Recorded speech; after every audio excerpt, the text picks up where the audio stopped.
Ben Franklin's World is a production of the Omohundro Institute.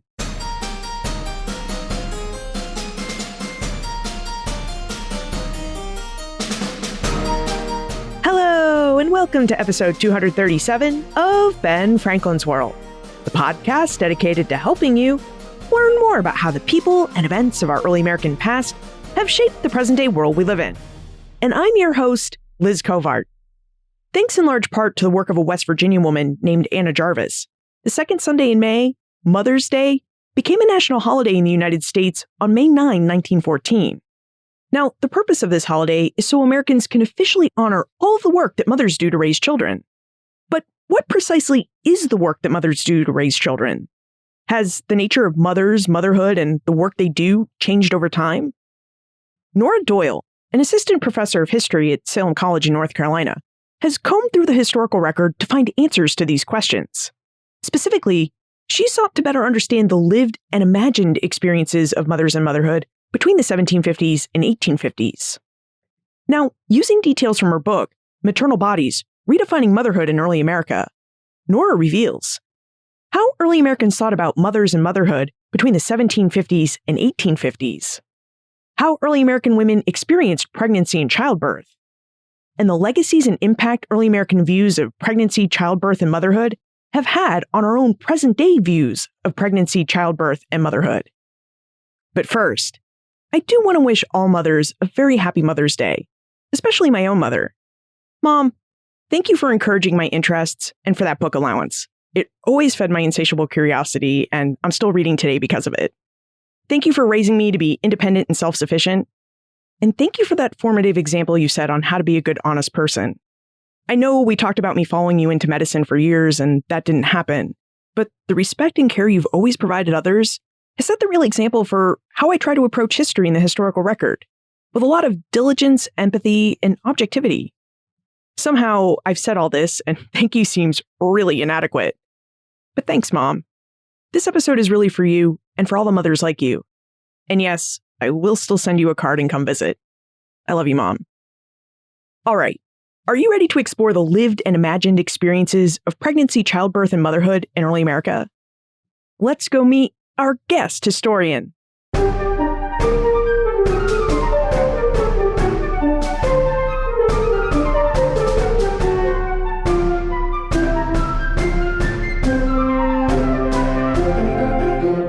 Our guest is an assistant professor of history at Salem College in North Carolina. Her research focuses on the history of women, gender, and race in early America, and she's the author of several articles and a book, Maternal Bodies, Redefining Motherhood in Early America. Welcome to Ben Franklin's World, Nora Doyle. Hi, thanks for having me. It's our pleasure, Nora. Thank you so much for joining us. Now, I wonder if we could begin with an overview of how early American society thought about mothers and motherhood. I know in your book, Maternal Bodies, you spent a fair amount of time exploring both the experiences of motherhood as well as cultural representations of mothers between the 1750s and 1850s. So, would you tell us a little bit about what you found? Sure. So the period that I focused on in Maternal Bodies between the 1750s and 1850s is a particularly interesting one for the history of motherhood. This was really the moment when motherhood came to the forefront of Euro-Americans' understanding of what it meant to be a woman. So in the earlier colonial period, Anglo-Americans tended to think about women as being primarily defined by their relationships with their husbands. They were known as helpmates, who played a variety of roles in their husbands' lives. Obviously, childbearing was one of these marital relationships, but parental authority was generally understood to be in the hands of the fathers. So mothers were seen as important predominantly because of their ability to reproduce. As Benjamin Franklin wrote famously in Poor Richard's Almanac, a ship under sail and a big-bellied woman are the handsomest two things that can be seen in common. So in essence, it was women's physical ability to bear children that was most important, rather than their intellectual and emotional ability to mother. But then in the second half of the 18th century, motherhood started to become more central to definitions of ideal femininity, and women became increasingly defined by their relationships with their children rather than only with their husbands. So at this time, women were not important simply because of their ability to reproduce, but also because of their capacity to mold the minds and morals of their children. And scholars have really pointed out that this shift was related to a couple of key trends that were shaping American society in the 18th century: the Enlightenment and the spread of evangelical Protestantism. These two intellectual and religious trends spread from Great Britain to the British colonies, so it was very much a transatlantic phenomenon. Although, of course, very different, both Enlightenment thinkers and evangelical Protestants promoted images of women's natural virtue and tenderness, and both emphasized women's maternal role as her most important contribution to society. Now, mothers were really held responsible for applying their natural virtue and tenderness in order to raise good citizens and good Christians. And then, as one last point, this growing emphasis on motherhood as a social role, rather than simply a reproductive one, really granted women a new kind of influence in society. Although they did not gain new legal or political rights at this time, it seems that the growing importance of motherhood afforded women a degree of moral authority, as well as increased access to education, because this was now seen as a way to improve their capacity for child rearing. And this emphasis on motherhood as women's most important role really only intensified in the early decades of the 19th century, which saw an absolute explosion of print culture that particularly highlighted women's maternal role. I'm really curious to know more about when and how the idea that women's physical ability to bear children was more important than her brain. Because this idea is still one that seems to have some staying power in our own day, and I'm just really curious when it developed. So, do you have an idea when this idea developed and how it became so long-lasting? Yeah, I mean, this focus on women's fertility, on their reproductive bodies, I think really goes back quite deep, certainly in European societies. So when English migrants were coming to the British American colonies, they were bringing with them this pretty long-standing tradition of emphasizing women's sort of role in terms of reproducing the family and society, and women's legal status sort of reinforced that.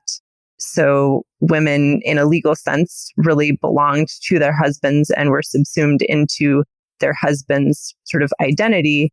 And so they didn't necessarily have a clear legal or social role separate from him, in a sense.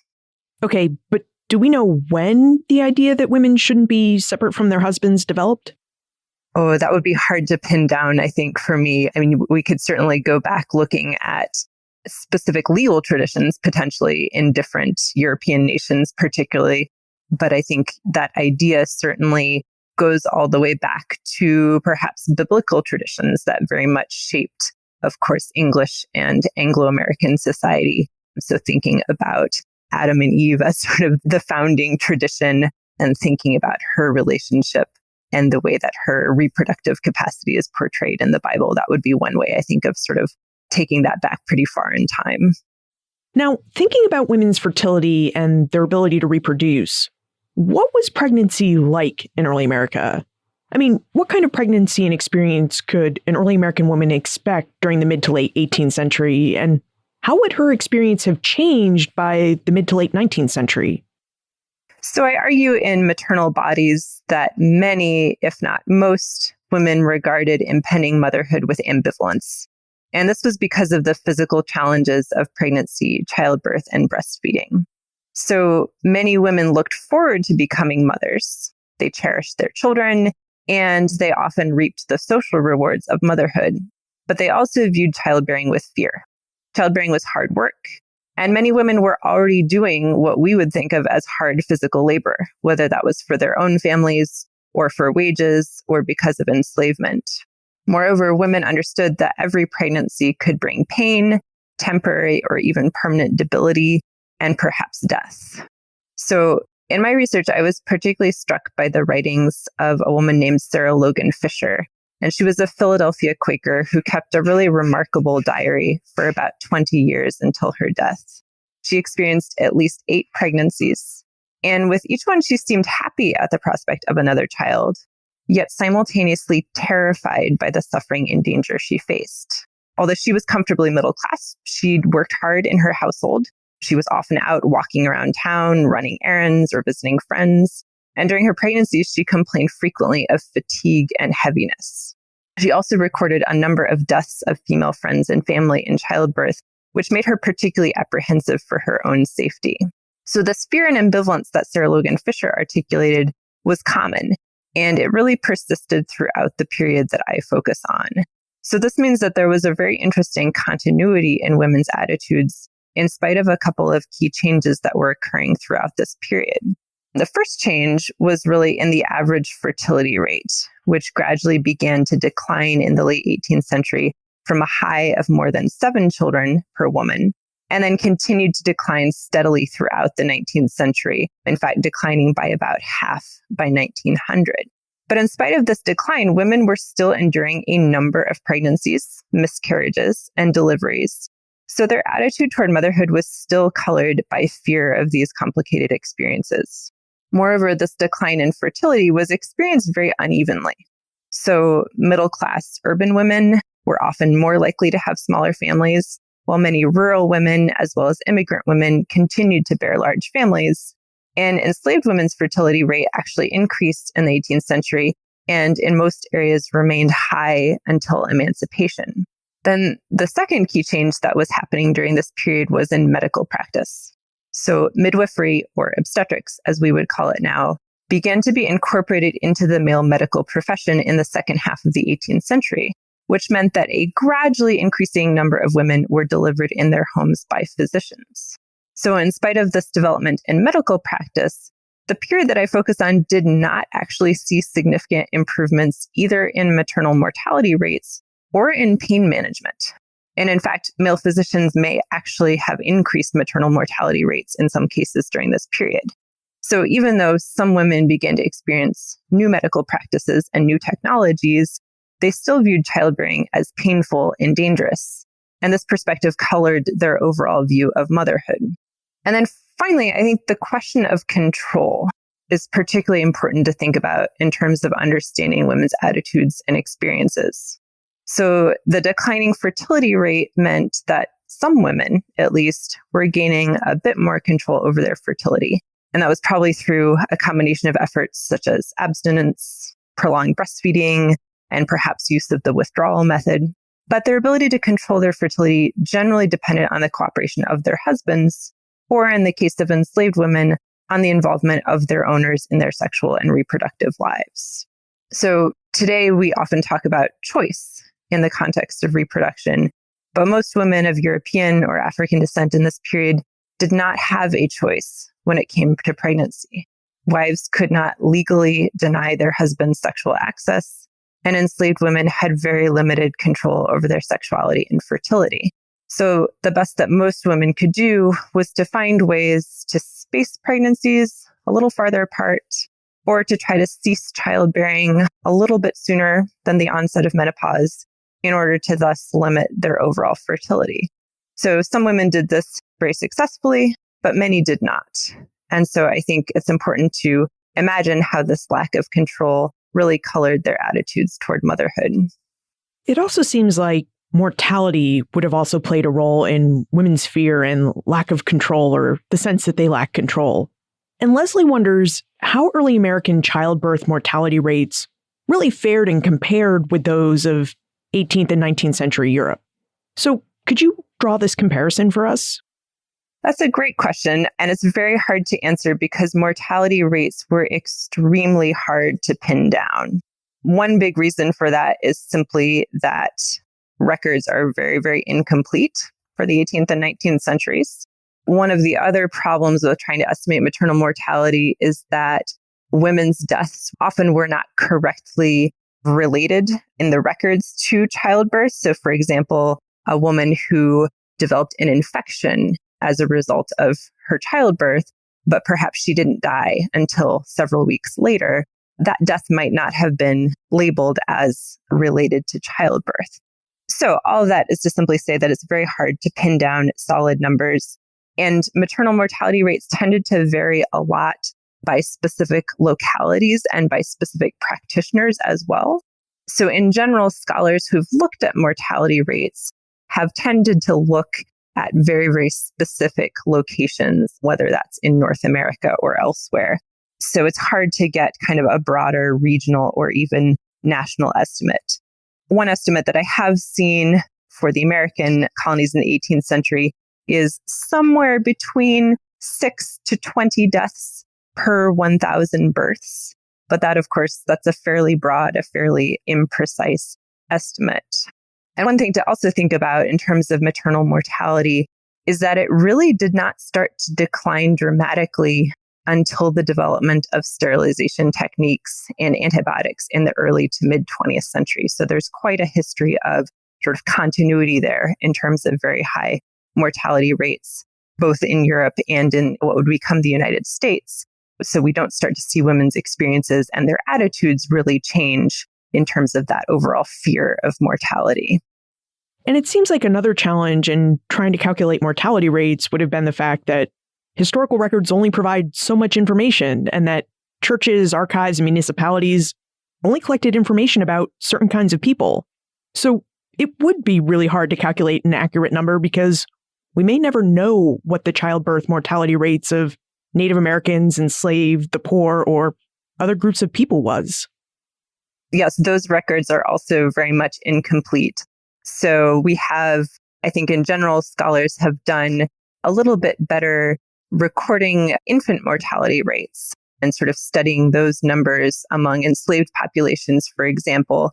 But yeah, looking at maternal mortality rates among enslaved women, for instance, we would expect them to be equally high as other women in North America, but also potentially higher because of concerns like malnutrition, because of perhaps more exposure to illnesses like malaria in the South, for instance, and because of forced labor as well. Those could have contributed to greater complications and potentially greater mortality. But the bottom line for all women was simply that medical technology was not yet particularly good. And so any woman, regardless of her class status, regardless of her overall health and well-being, any woman could suffer a fatal infection or a fatal hemorrhage very easily. Now, one really interesting section in Nora's book, Maternal Bodies, charts how childbirth and pregnancy went from being the province of women during the 17th century to a field of medical practice by men by the mid to late 18th century. So, Nora, why did this shift happen? Why did early American women all of a sudden want to include men in the process of pregnancy and childbirth? And what role did men play in pregnancy and childbirth? Right. This is a really fascinating piece of history. So prior to the mid-18th century, midwifery was almost exclusively in the hands of women. So physicians would have been called in only for pretty extreme complications. But then in the mid-18th century, a new trend started in Great Britain as a few physicians began to develop expertise in midwifery. So they believed that physicians' knowledge of internal anatomy, which they gained through the process of dissection, made them better equipped than female midwives who lacked this kind of formal medical training. So this is the time when we start to see a number of midwifery textbooks being published by physicians. And we also start to see medical schools in places such as London and Edinburgh, also Paris, if you want to think about continental Europe. But we start to see these medical schools teach obstetrics in a systematic way for the first time. William Shippen was a physician who returned to Philadelphia in 1762 from getting training in Great Britain, and he began to teach the first really comprehensive program in obstetrics in the British American colonies. Now, some scholars have portrayed physicians as kind of aggressively pushing their way into obstetrics as a way of expanding their reach while challenging the medical authority of female practitioners. But other scholars have really argued that women themselves actually helped drive the professionalization of obstetrics because they hoped that the formal training and the instruments and the pharmaceuticals that physicians used would ultimately create better outcomes for them in terms of pain and mortality. Forceps, for instance, were generally only used by male practitioners, and women saw them as a potentially life-saving technology. So at first, elite women were really at the forefront of asking for these new medical options, and then their demands eventually shaped medical practice for everyone else. But it's important to note that in this time period, the professionalization of midwifery was definitely not without controversy. So both practitioners and patients were deeply concerned with questions of modesty and sexual propriety. So, was it dangerous and immoral to allow a physician access to women's intimate parts?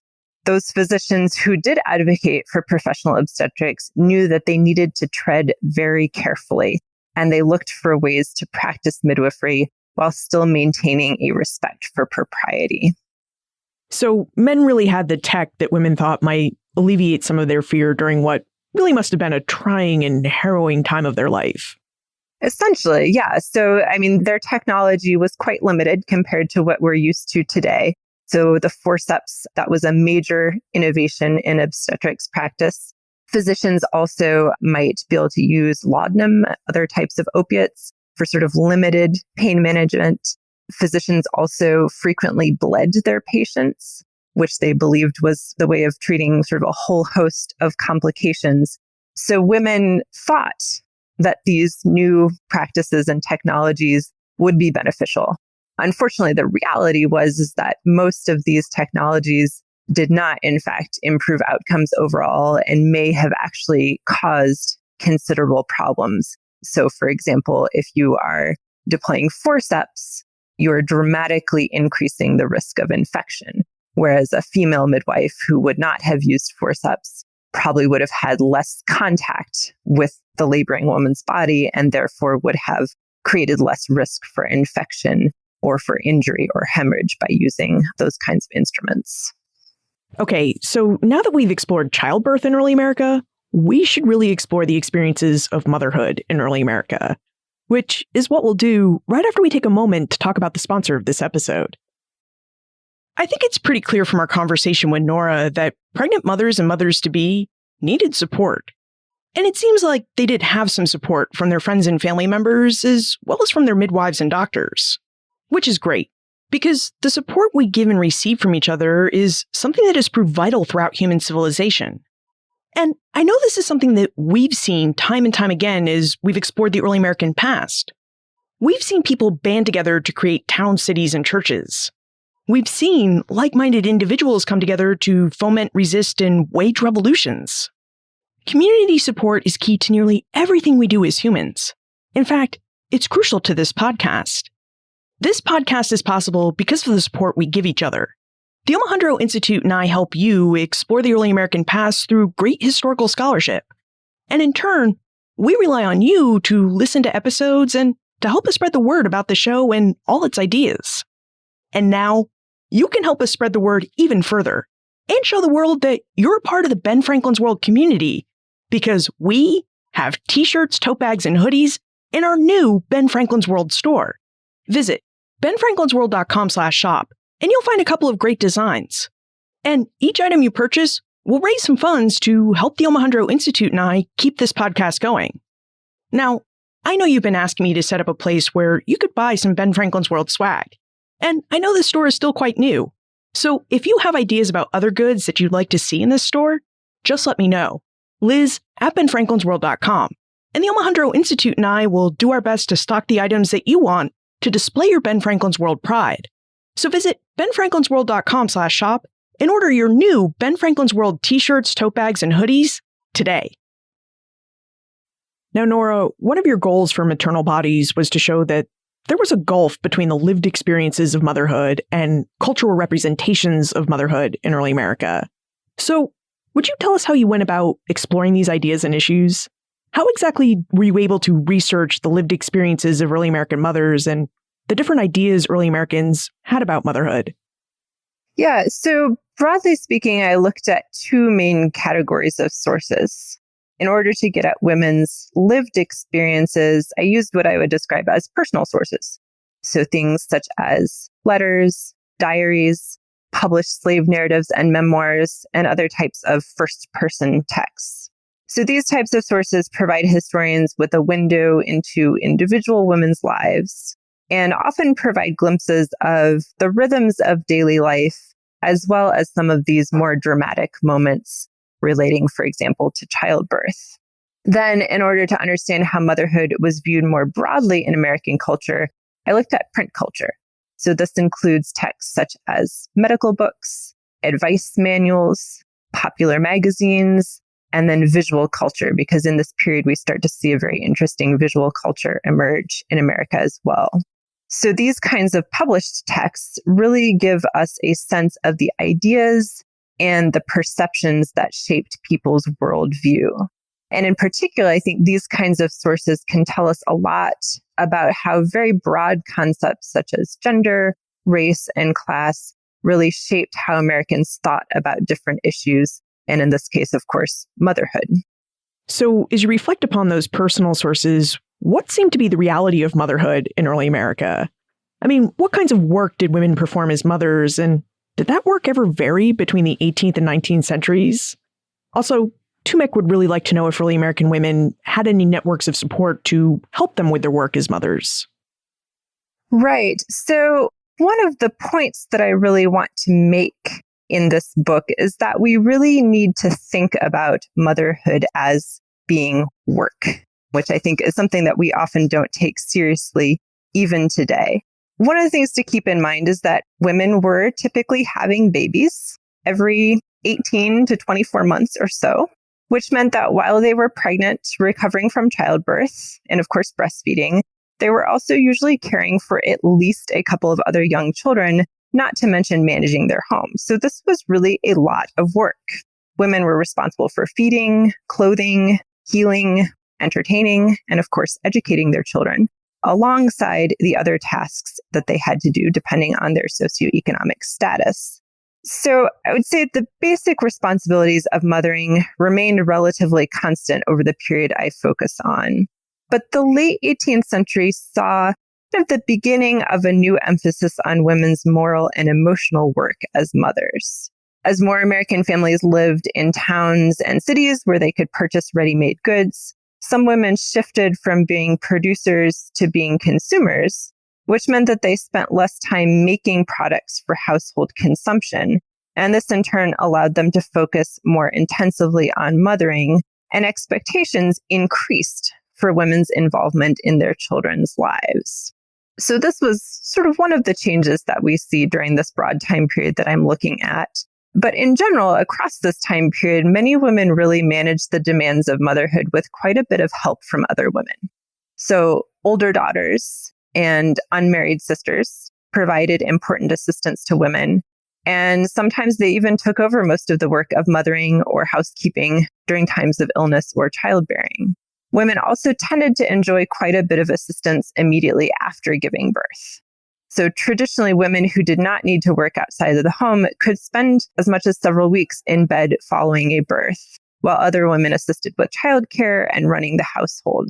So the processes of childbearing and childrearing really forged strong connections among female friends and kin, and provided a sense of continuity between generations, as older women had opportunities to help new mothers adjust to the physical, intellectual, and emotional demands of mothering.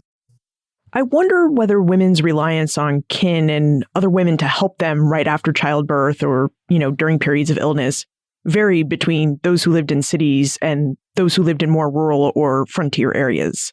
And I'm thinking about this because roads, if we can call them roads in early America, roads were really difficult to travel upon. So I wonder if family aid was something that rural and frontier women could even count on, or if they would have had to make do with less assistance.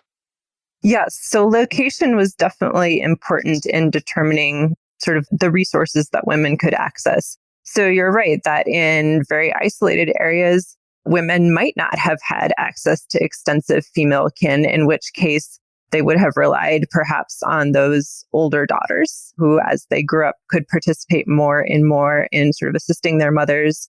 Women were somewhat mobile in this period, although that mobility, of course, was very much constrained by socioeconomic status. So certainly when you look at women's letters to their sisters and their mothers, for example, oftentimes you see them discussing sort of an impending delivery, and oftentimes discussing when that relative may be able to come and stay and sort of wait for that event to happen.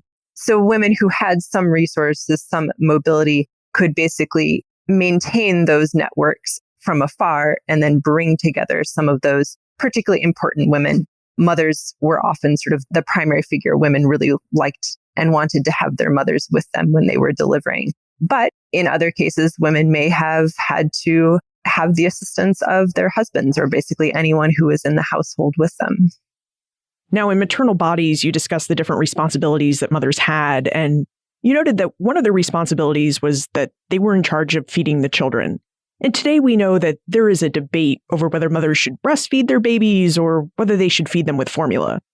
Was there a similar debate in early America? Stessa would really like to know whether early American mothers used formula and wet nurses as methods to feed their babies. Yes, so breastfeeding was a very common topic of discussion in this period. So beginning in the mid-18th century, we start to see a lot of sources emphasizing the importance of maternal breastfeeding as opposed to wet nursing. The very interesting things is that there was a significant shift in the late 18th century in terms of how advice writers promoted breastfeeding. So writers earlier in the 18th century tended to argue that maternal breastfeeding would promote infant and maternal health. So a very pragmatic argument. But later in the century, advice authors started to emphasize pleasure, and they advised women to breastfeed their children because it would be their greatest source of emotional and physical pleasure. Now, the reality was that women didn't have very many good options for feeding their children. So if a mother died, or if for some reason she couldn't or wouldn't breastfeed, there were essentially two options, neither of which was ideal. They could hire a wet nurse, or they could hand feed the infant. Hand feeding was really not a great choice. Infant formula wasn't developed until the late 19th century, so hand-fed babies were typically given mixtures that could include things like broth, animal milk, flour, water, sugar. These mixtures, as you can imagine, would not have been very nutritious. And in addition, the vessels and the mixtures were often full of bacteria. At this time, of course, people didn't know to sterilize the containers, and they didn't have refrigerators to keep things like milk from spoiling. So hand-fed babies were less likely to survive. Now, families could also bring wet nurses into their homes or send their infants to live with wet nurses until they were weaned. And if you look at early American newspapers, there are hundreds and hundreds of advertisements from families looking for wet nurses and from wet nurses looking for employment. So it's really hard to pin down exactly what percentage of American families actually used wet nurses, whether those were hired or enslaved wet nurses. But most scholars think that American women generally planned to breastfeed their own children and only sought wet nurses for brief periods, perhaps when they were recovering from childbirth, or for longer periods in the case of complications with breastfeeding, or of course, in the case of maternal death. And then by the mid-19th century in particular, there seemed to be a growing stigma against wet nurses. And so this started to be seen a bit more as a last resort. So now that we have some idea of what the lived experiences of motherhood were like between the 18th and 19th centuries, what were some of the imagined experiences or expectations of motherhood that you found while researching these periods? Yes, so the imaginary world of motherhood is very interesting. Whereas childbearing women tended to emphasize the physical work of motherhood, especially in the context of pregnancy, childbirth, and of course, breastfeeding, the trend in American print culture was to imagine motherhood as a primarily emotional and spiritual role, totally disconnected from the work of the body. So essentially, what I argue in Maternal Bodies is that between the late 18th and early 19th centuries, American print culture gradually reimagined the mother as a disembodied figure whose importance lay in her emotional and moral influence rather than in any of the wide range of physical work that she did as a mother. So I refer to this disembodied image of motherhood as the sentimental mother. And this cultural phenomenon was really connected to a broader sentimental culture that emerged in the mid to late 18th century and privileged feeling as both an expression of and a path toward virtue. Whereas emotions had often been portrayed as irrational and dangerous and unruly, sentimentalism really recast feeling as an essentially positive force that would draw people together and foster understanding and compassion. So sentimental culture tended to highlight women as being especially susceptible to feelings such as tenderness and sympathy. And therefore, women were deemed especially virtuous and therefore uniquely suited to child rearing. So the ideal of the sentimental mother emerged in different ways in different types of print culture during the period that I focus on. For instance, in the second half of the 18th century, medical literature began to portray pregnancy and childbirth as processes that were separate from the mother herself. So I argue that medical writers made the uterus what you could call the main character in their medical narratives, allowing the figure of the ideal mother to become dissociated from her body.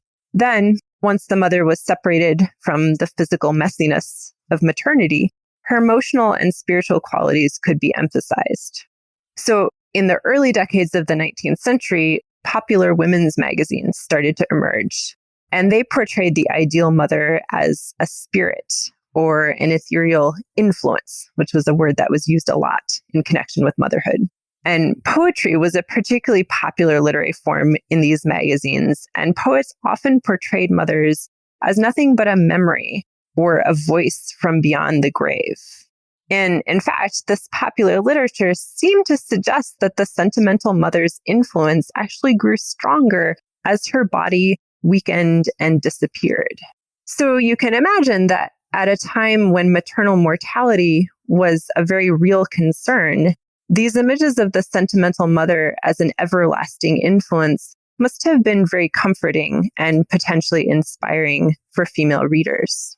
At the same time, though, I think it's really important that we confront the ways that this disembodiment of the ideal mother posed significant problems for lower class and non-white women. So American society defined these women by the labor of their bodies.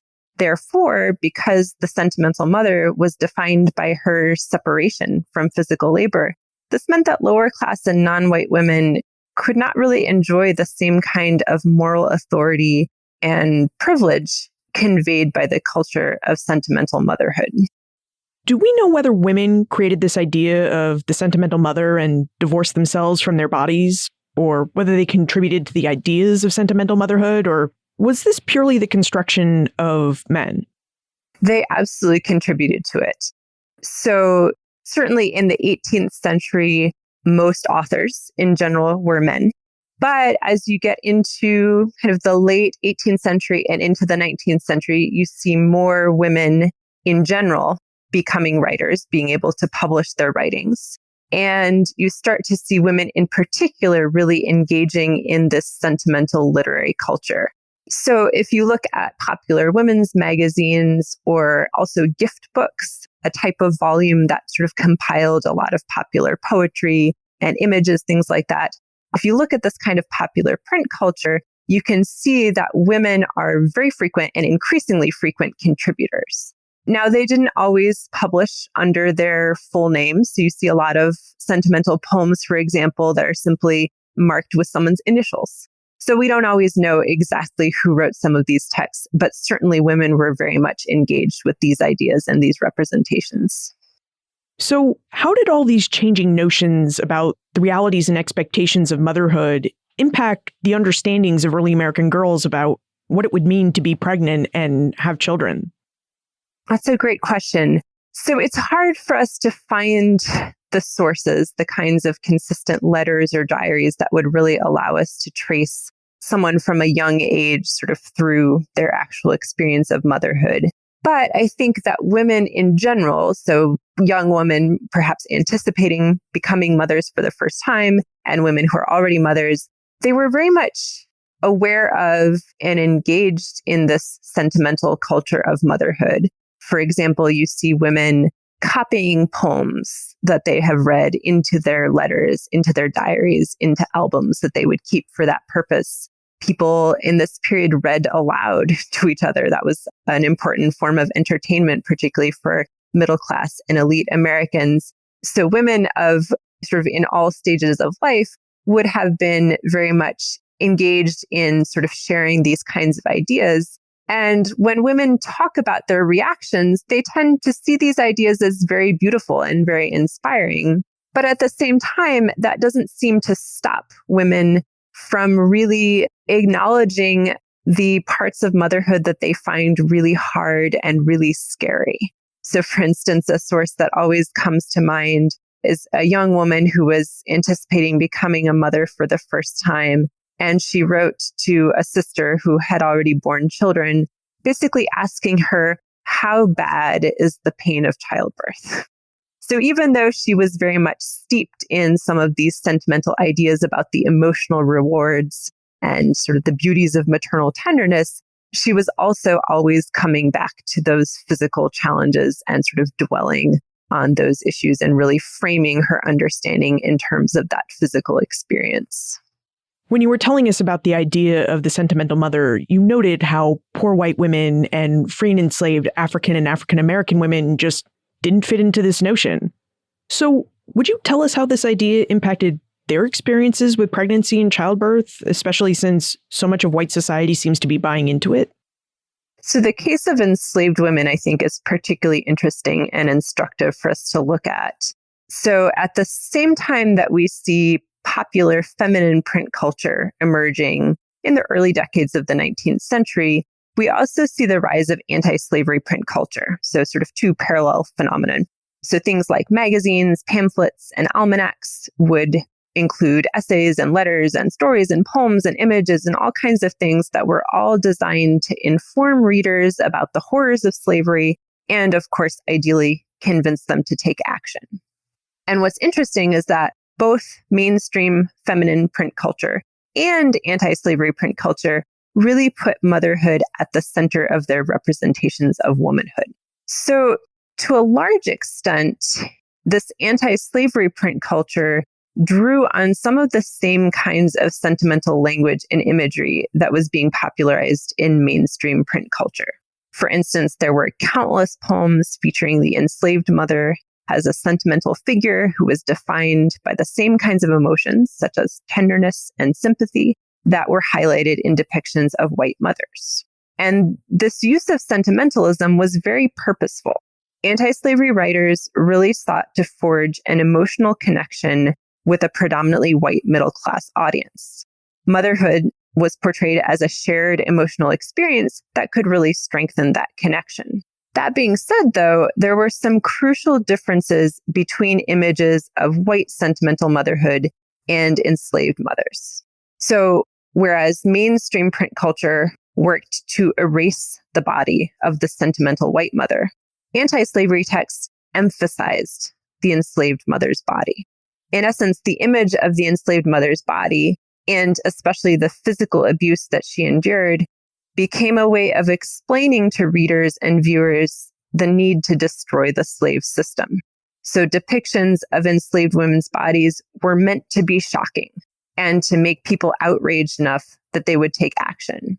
But by defining enslaved women in terms of their bodies, this print culture also effectively shut enslaved women out of the realm of the ideal sentimental mother. So the slave mother that was imagined in these texts might share the same emotions as a free white mother, but anti-slavery print culture never allowed her to transcend her body and assume the same kind of moral and spiritual power that was attributed to white mothers in popular print culture. So when you look back on all of your research, what do you think the legacies of these early American views and portrayals of pregnancy and motherhood are? And do you think they've had any impact on our own present day? That's a big question. I think we see a lot of these same ideas with us in the present day, particularly if we really focus on the maternal body. As an example, if you look at visual depictions of mothers today, so whether maybe you do a Google image search of motherhood, or maybe you sort of scan the covers of magazines in the aisles at the grocery store, we see a lot of images of mothers that tend to be portrayed very consistently. They are almost always young. They are almost always white or light-skinned. They are almost always healthy and able-bodied, conventionally attractive, And they tend to have with them the trappings of middle class status. And so essentially the messages that we get in American culture today are that the ideal mother looks and is a certain way. And I think the roots of some of those attitudes and some of those perceptions are very much in this period that I'm focusing on in my work. So the late 18th, early 19th century, where we start to see depictions of motherhood being very increasingly clearly defined along lines of race and class. Now we should visit the time warp. This is the fun segment of the show where we ask you a hypothetical history question about what might have happened if something had occurred differently, or if someone had acted differently.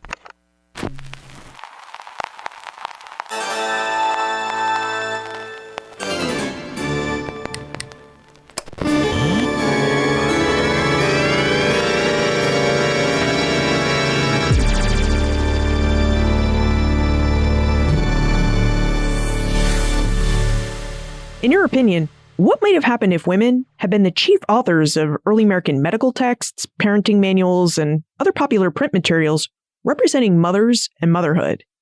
How do you think early American mothers might have been portrayed differently? So this is a tough question. Now, women did write some midwifery textbooks, and women definitely started to write more of the maternal advice manuals beginning in the 19th century. But it's true that particularly in the 18th century, most of these authors tended to be men.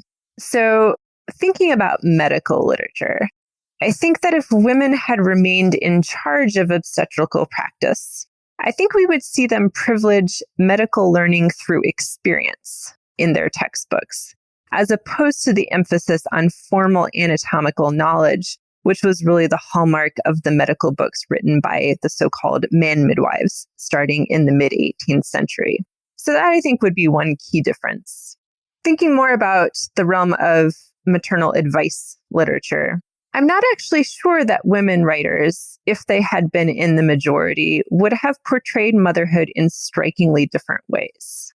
In a sense, most women didn't really need ruthlessly practical advice books because most women had close female networks to help them. So they could get that kind of really specific advice simply by asking, either in person or via letters with female friends and relations. So I think in general that advice manuals were actually more important for their ideological work than for their practical advice. So even though the highly idealized depictions of motherhood in advice manuals did not really represent the actual challenges of motherhood, they were really important because they offered a context for elevating motherhood to greater importance in American society. And I think women authors would still have been invested in this ideological framework because by idealizing motherhood, they really created a space for some women, at least, to claim greater authority within the family and society. So even though a lot of this print culture really didn't reflect or represent the realities of women's lives as mothers, they still provided really a framework for thinking about motherhood that I think a lot of women found important and useful. So Nora, do you have a new research project? Since I just recently wrapped up this book project, I'm in the exciting position of now looking around for a new project. One of the areas I've been thinking about a lot lately is the history of motherhood in the early colonial period, so really the 17th century and the early 18th century. A lot of scholars, and myself included, really portray the second half of the 18th century as a key moment of change in ideas about motherhood. But to be perfectly honest, I'm not convinced that we actually know enough about conceptions of motherhood before that time to really pin down the importance of that transition. So that I think would be a very interesting possibility for a new project. But for the more immediate future, right now I'm working on more of an article length project that emerged out of Maternal Bodies. So the first two chapters of Maternal Bodies look at pregnancy and childbirth from different perspectives. But one issue that I wasn't really able to focus on as much as I wanted to in my analysis is the concept of pain. So right now, I'm looking at how childbearing women and physicians conceptualize childbirth pain, mainly in the era before obstetric anesthesia, which is really kind of the moment when we start to see a lot more kind of self-conscious discussion of pain, particularly among medical professionals. I love the phase of Project Discovery, and we certainly wish you the best of luck with it. Now, if we have more questions about pregnancy and childhood in early America, is there a better way than others to contact you? Yes, I'd certainly be happy to correspond with anyone who has questions. My contact information can be found easily on my faculty page on the Salem College website, which is simply salem.edu. And then I've also written a couple of blog posts based on the research for this book. And those posts can be found at the University of North Carolina Press blog. So anyone who's interested in following up could get a few more details there as well. Nora Doyle, thank you so much for joining us and for helping us better understand the differences between the realities and perceptions of pregnancy and motherhood in early America. Thank you very much. This was fun. When we look up images of motherhood today, we see mothers portrayed as young, white or light-skinned, healthy, conventionally attractive, and middle-class women. They're images that tell us that the ideal mother should look and act a certain way. Now, to really understand why that is, we need to understand the early American past. Because, as Nora related, these ideas have a direct line of origin right from the late 18th and early 19th century notion of sentimental motherhood. Sentimental motherhood was that idealized representation of mothers and motherhood in early American popular literature and print culture.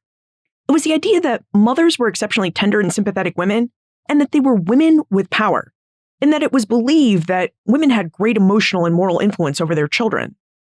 Now, it was this emotional and moral power that popular culture sought to portray and champion during the late 18th and early 19th centuries.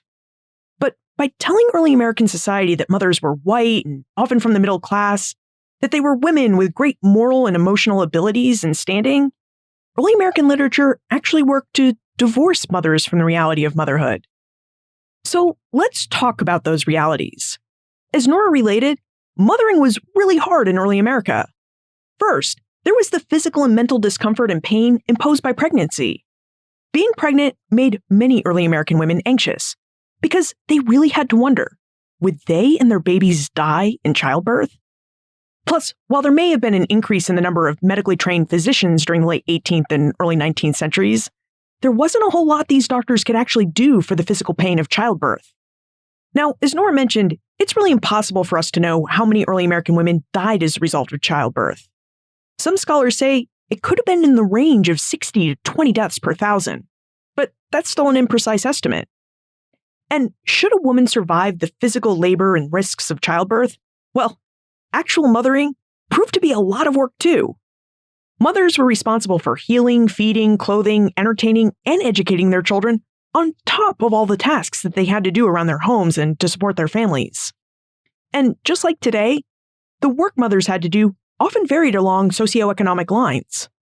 Those with money could afford to heal and stay in bed a bit longer after childbirth, because they could afford to bring in female relatives from out of town and hire wet nurses to help them. They may have also been able to afford to hire or purchase domestic labor so that they could really focus on mothering. But poor and enslaved mothers often had to mother, perform labor around their own homes, plus perform labor outside of their homes, all to support their families. So the answer to our questions really seems to be that motherhood has always required a lot of time, energy, and labor on the part of women. Yes, the context of that labor has changed some, and the tools and medical care most mothers have access to has changed too. But mothers still perform a lot of work, and this is something we should recognize. Look for more information about Nora, her book, Maternal Bodies, plus notes for everything we talked about today on the show notes page. benfranklinsworld.com/237. Production assistance for this podcast comes from the Omohundro Institute's Digital Projects team. Joseph Edelman, Martha Howard, Emily Sneff, Holly White, and Karen Wolf. Breakmaster Cylinder composed our awesome theme music. Finally, what do you think of the idea of the sentimental mother and how we use it today? Do you think that we can or should portray and think about mothers differently? I'm curious what you think. So drop me a line, liz@benfranklinsworld.com. Ben Franklin's World is a production of the Omohundro Institute.